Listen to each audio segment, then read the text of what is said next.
लोकशाहीर अण्णाभाऊ साठे यांच्या जयंती महोत्सव समितीला आज मी भेट दिली. त्यांचे अध्यक्ष नवीन अध्यक्ष सतीश मोहिते यांना शुभेच्छा दिल्या.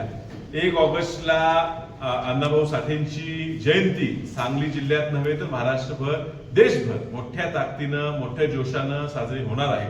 ह्या समितीला लागणारी सर्व मदत आमच्या माध्यमातून होत असणार आहे.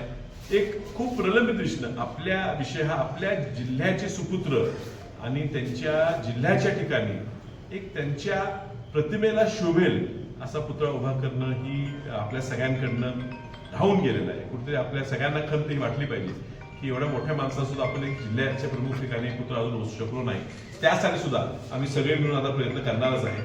आणि दिल्ली दरबारी काही लोक अगदी दिल्लीपर्यंत ह्या ठिकाणी महाराष्ट्रभर दिल्लीपर्यंत सगळ्या राज्यातनं फिरून अण्णाभाऊ साठेंना भारतरत्नचा मान दिला पाहिजे आणि तो ठराव लवकरच संसदेत मी मांडणार आहे आणि सगळ्या लोकांच्या मागे एक प्रमुख विषय आहे.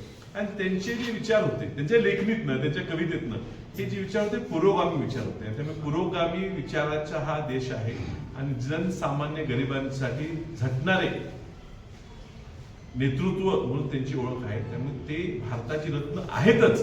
आता फक्त त्याला भारतरत्न पारितोषिक द्यायचं आहे आणि त्यासाठी आपण प्रयत्न करणार आहे. बाकी सगळ्या कार्यक्रमाला मी यांना शुभेच्छा दिल्या आणि आपण सर्वांनी सुद्धा ह्या उत्सवात मोठ्या खुल्या मनानं सामील व्हावं तुम्हाला सगळ्यांना विनंती करतो.